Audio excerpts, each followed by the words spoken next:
اگر میں کہوں ہزاروں تو شاید غلط نہ ہوگا، 3 روزہ 5 روزہ 7 روزہ وغیرہ تراویح کا ان کا ذہن ہوتا ہے اور اہتمام بھی ہوتا ہے، پڑھتے بھی ہیں، مگر اس میں یہ ہوتا ہے کہ 3 روزہ پڑھ لی 5 روزہ پڑھ لی تو اب چونکہ ایک طویل وہ گھنٹوں تک یہ تراویح چل رہی ہوتی ہے، ایک تو ان کے پڑھنے کے انداز تھوڑے سے اس طرح ہوتے ہیں کہ جب رکوع ہو رہا ہوتا ہے تب یہ کھڑے ہو رہے ہوتے ہیں، پھر ان میں بعضوں کا یا کئیوں کا یہ ذہن ہوتا ہے کہ بس یہ پڑھ لی تراویح ہماری ہو گئی، تو اس حوالے سے کیا طریقہ کار ہونا چاہیے، ارشاد فرمائیے۔ 3 دن 5 دن 7 دن میں جو تراویح پڑھی جاتی ہے تو اس میں جو سمجھتے ہیں کہ میں نے تو قرآن ختم کر لیا تو اب مجھے تراویح کی ضرورت نہیں ہے، تو اگر واقعی قرآن وہاں ختم ہوا ہے، ایک ایک حرف اس میں آپ نے سن لیا ہے، اب پڑھا گیا ہے تو قرآن تو ختم ہوا، لیکن یہ کہ تراویح روزانہ سنت ہے، ڈیلی جتنی بھی رمضان شریف کی راتیں ہیں، اور سنت موقدہ ہے، فائنل سنت، ایسی سنت کے جس میں آپ جس کو بلا وجہ ترک کریں گے تو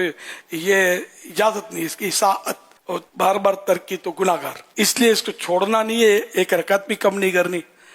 ایک رکعت ہوتی بھی نہیں ہے، 2 رکعت بھی نہیں چھوڑنی،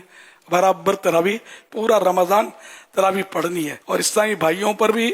اور اسلامی بہنوں پر بھی ہے نا، مرد و خواتین سب پر یہ تراویح جو ہے یہ سنت موقدہ ہے۔ رکوع کے انتظار میں بیٹھے رہتے ہیں پہلی رکعت میں، منع اس کی ممانعت ہے، اور اس کو بہار شریف میں منافقین کا طریقہ لکھا ہے، اور یہ آیت مبارکہ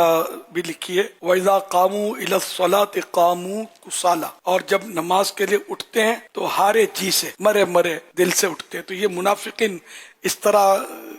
ظاہر کرتے ہوں گے جب یہ آیت مبارکہ ہے،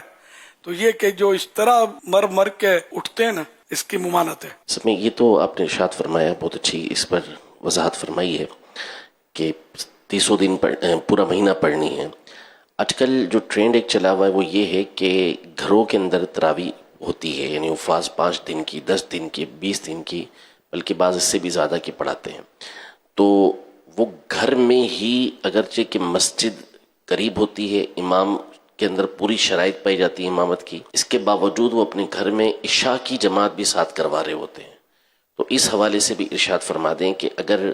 عشاء کی جماعت واجب ہوتی ہے تو کیا مسجد محلہ کی جماعت چھوڑ کر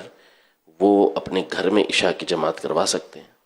ہاں، اگر کوئی وجہ نہیں ہے امام کے پیچھے نہ پڑھنے کی، تب تو اعلیٰ حضرت رحمۃ اللہ علیہ کا فتویٰ فتح رضویہ میں بڑا تفصیل سے ہے، امام کے پیچھے مسجد میں با جماعت 5 نمازیں پڑھنا یہ واجب ہے۔ تو اب یہ کہ عشاء کی نماز جماعت بھی ہے، امام بھی بالکل درست ہے، کوئی رکاوٹ نہیں ہے، تو ایسی صورت میں اگر گھر میں تراویح پڑھنی ہے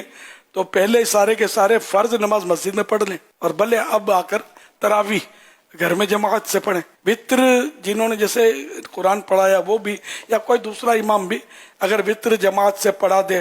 گھروں میں جو تراویح ہوئی تو بھی صحیح ہے،